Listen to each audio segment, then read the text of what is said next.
Hello everyone. आज के इस वीडियो में हम देखेंगे कि किस तरह से in order and post order यदि ये दो ट्रावर्सल्स आपको दिए गए हैं तो इन दो ट्रावर्सल से किस तरह से एक बाइनरी ट्री जनरेट करना है। याद कीजिए, ट्री को ट्रावर्स करने के हमारे पास तीन तरीके हैं: in order, pre order and post order. आपको कोई भी ऑर्डर्स यानी कि कोई भी दो ट्रावर्सल्स यदि दिए जाएं, for example in order and pre order, in order and post order, pre order and post order, तो आप इनका इस्तेमाल करके एक बाइनरी ट्री जनरेट कर सकते हैं। याद रखिए, दो ट्रावर्सल से एक बाइनरी ट्री बनता है, कभी भी एक ट्रावर्सल से एक बाइनरी ट्री नहीं जनरेट होता है। और आपको यह भी याद रखना है कि दो ट्रावर्सल से दो ट्री नहीं बनाने हैं, हमें दो ट्रावर्सल से केवल एक ही बाइनरी ट्री जनरेट करना है। तो आज के इस वीडियो के अंदर हम देखेंगे कि किस तरह से in order and post order से बाइनरी ट्री जनरेट किया जाता है। Let's see. हम अज्यूम करते हैं कि हमारे पास एक पोस्ट ऑर्डर पहले से दिया गया है। ये पोस्ट ऑर्डर है DFEBGLJKHCA। ये पोस्ट ऑर्डर किसी बाइनरी ट्री का ऑलरेडी है। और इसी तरह से हमारे पास एक इन ऑर्डर है। इन ऑर्डर कुछ इस प्रकार है DBFEAGCLJHK। ये हमारे पास इन ऑर्डर है। ये दोनों ट्रावर्सल्स यानी कि post order and in order किसी बाइनरी ट्री के हैं और ये बाइनरी ट्री हमारे पास नहीं है। हमें इन दोनों ट्रावर्सल से ये बाइनरी ट्री जनरेट करना है। तो बाइनरी ट्री बनाने के लिए आपको सिंपल रूल याद करना है कि जब हम पोस्ट ऑर्डर ट्रावर्सल करते हैं यूजिंग रिकर्सिव एल्गोरिदम्स, तो पोस्ट ऑर्डर का रूल है traverse the left sub tree, traverse the right sub tree and visit the root node. यानी कि पहले लेफ्ट में जाते हैं, फिर राइट में जाते हैं और फिर रूट नोड को यानी कि स्पेसिफिक नोड को विजिट करके उसे डिस्प्ले करवाते हैं। इन ऑर्डर का रूल क्या है?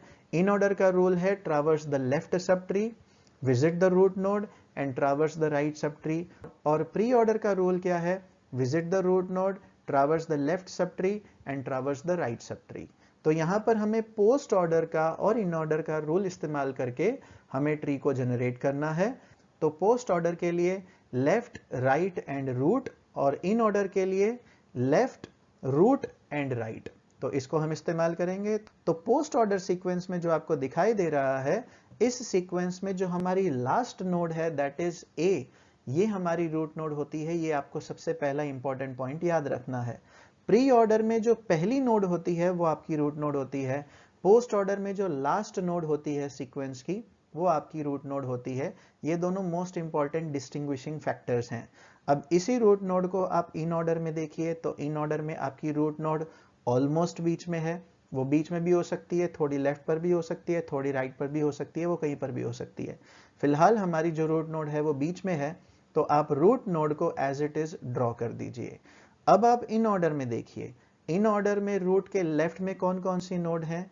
डी, बी, एफ एंड ई। तो वो हमारे लेफ्ट सब ट्री के अंदर आएंगी, इसलिए हम लेफ्ट सब ट्री में डी, बी, एफ, ई लिख देंगे। ध्यान दीजिए, अगेन इन ऑर्डर का सीक्वेंस आपको ट्री में लिखना है, पोस्ट ऑर्डर का सीक्वेंस नहीं लिखना है। जब हम pre order and in order से भी ट्री जनरेट करते हैं, तब भी हमें इन ऑर्डर का ही सीक्वेंस लिखना है। आपको पोस्ट ऑर्डर का सीक्वेंस कभी भी नहीं लिखना है, ये भूल आपको नहीं करनी है।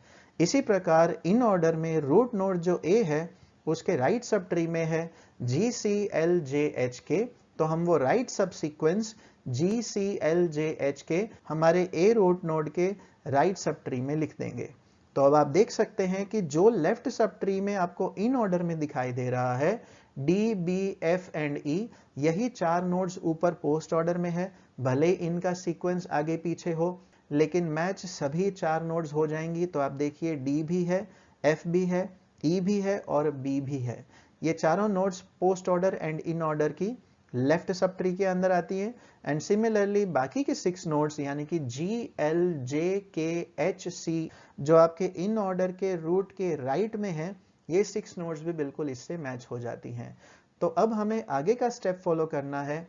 याद कीजिए, पोस्ट ऑर्डर में जो सीक्वेंस दिया गया है यानी कि जो एक ट्रावर्सल दिया गया है, उसमें जो लास्ट नोड होती है वो रूट नोड होती है। तो हमारे सब सीक्वेंस में यानी कि लेफ्ट सब ट्री में लास्ट नोड कौन सी है? लास्ट नोड है बी, तो वो हमारे लेफ्ट सब ट्री की रूट नोड बनेगी, that is B. And similarly जो हमारा राइट सब सीक्वेंस है यानी कि GLJKHC, उसमें लास्ट नोड कौन सी है? उसमें लास्ट नोड है C, तो वहां पर राइट सब ट्री में हमारी रूट नोड बनेगी C। So these 2 points are very important. अब इन्हीं पॉइंट्स को हमें रिकर्सिवली फॉलो करते जाना है। तो पहले हम लेफ्ट सब ट्री ड्रॉ करेंगे। तो लेफ्ट सब ट्री में आप देखिए हमारे पास जो सीक्वेंस मिला है DFEB, उसमें से B रूट नोड है। अब इसी सीक्वेंस को इन ऑर्डर में देखिए। इन ऑर्डर में जो B है वो अगर हमारी रूट नोड है तो उसके लेफ्ट में क्या है? उसके लेफ्ट में है D, और उसके राइट में क्या है? उसके राइट में है FE। तो आप B के लेफ्ट में D को लिखिए और B के राइट में FE को लिख दीजिए। इतना कंप्लीट करने के बाद वापस से पोस्ट ऑर्डर में देखिए, ऑल्टरनेटिवली आप देखते रहिए, कभी इन ऑर्डर में, कभी पोस्ट ऑर्डर में, कभी इन ऑर्डर में, कभी पोस्ट ऑर्डर में। अब आपने इन ऑर्डर का लिखने के बाद वापस से पोस्ट ऑर्डर में देखना है। तो पोस्ट ऑर्डर में देखिए केवल एक ही नोड है लेफ्ट सब ट्री में, दैट इज D। तो आपके लेफ्ट सब ट्री में केवल एक ही नोड आएगी, और आपके राइट सब ट्री में दो नोड्स हैं यानी कि FE, तो इसलिए दो नोड्स आएंगी। But very important, left sub tree में केवल एक ही नोड है तो हमें उसे एज इट इज लिख देना है। लेकिन राइट सब ट्री का एक सीक्वेंस है यानी कि उसके अंदर दो नोड्स हैं। कौन सी? F and E। तो अब F और E में से हमारी लास्ट नोड कौन सी है? लास्ट है E, इसलिए वो हमारी रूट नोड बनेगी। तो आपको ट्री के अंदर E नोड को लिखना है। अब इस E नोड को जब आप रूट नोड अज्यूम करते हैं, इसको आप इन ऑर्डर में देखिए। तो इन ऑर्डर में यदि आपकी E रूट नोड है तो उसके लेफ्ट में है F, इसीलिए हमें लेफ्ट में F को लिखना है। तो आप ट्री में F को लेफ्ट में लिखेंगे। और अब जब आप ऊपर पोस्ट ऑर्डर में देखेंगे तो F आपको लेफ्ट में दिखाई देती है, इसलिए आपको F नोड को ट्री के अंदर इस तरह से लिख देना है। तो हमारा लेफ्ट सब ट्री यहां पर कंप्लीट होता है। अब बाकी का राइट सब ट्री हम जनरेट करते हैं। तो राइट सब ट्री में आप देख रहे हैं तो C हमारी रूट नोड है पोस्ट ऑर्डर के सीक्वेंस की लास्ट नोड। इसी को आप इन ऑर्डर में देखिए। तो इन ऑर्डर में अगर C हमारी रूट नोड है तो उसके लेफ्ट में जो नोड है दैट नोड इज G, इसलिए उस G नोड को हमें C के लेफ्ट में लिखना है। और C के राइट में बाकी की चार नोड्स हैं, that is L, J, H and K, इसलिए C के राइट सब ट्री में हम L, J, H के लिखेंगे।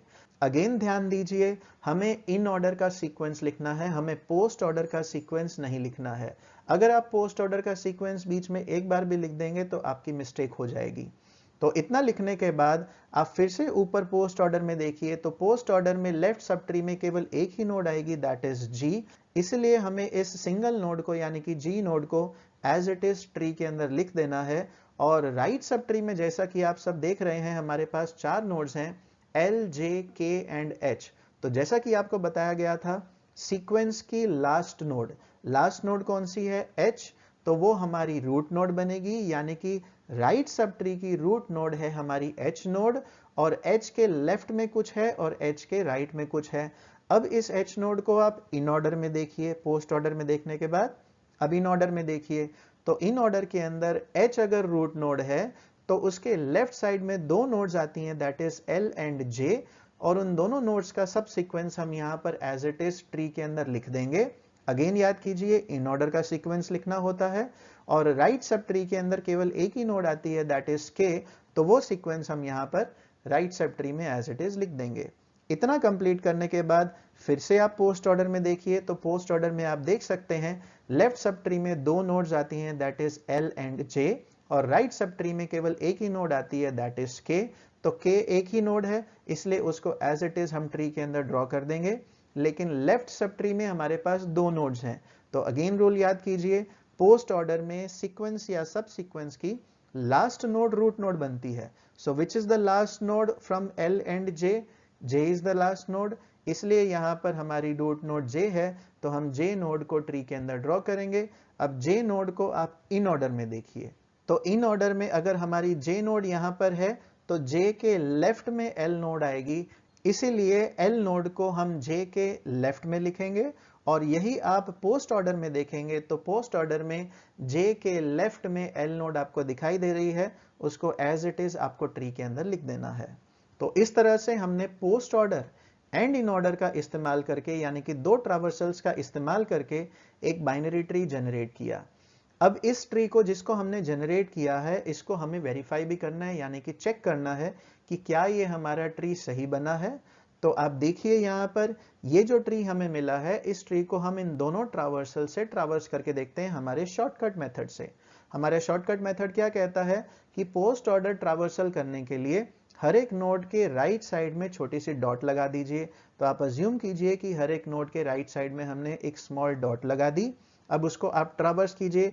ए नोड से स्टार्ट करते हुए हम ट्रावर्स करते आएंगे तो सबसे पहले आएगा डी और उसके बाद F, E, next is B, फिर से नीचे आएंगे तो जी और उसके बाद L, J, then K, H, C and A. यही सेम ट्रावर्सल आपका पोस्ट ऑर्डर है। इसी तरह से इन ऑर्डर से ट्रावर्स कीजिए। तो इन ऑर्डर से जब हम ट्रावर्स करते हैं तो किस तरह से करना है, हर एक नोड के नीचे एक स्मॉल डॉट लगाइए। तो हमने सभी नोड्स के नीचे एक स्मॉल डॉट अज्यूम कर ली।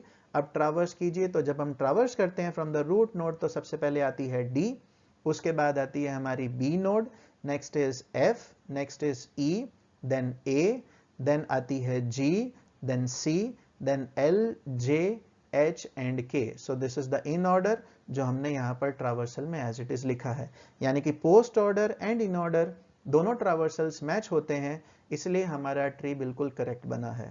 तो इस तरह से हमने पोस्ट ऑर्डर और इन ऑर्डर से एक बाइनरी ट्री जनरेट किया है।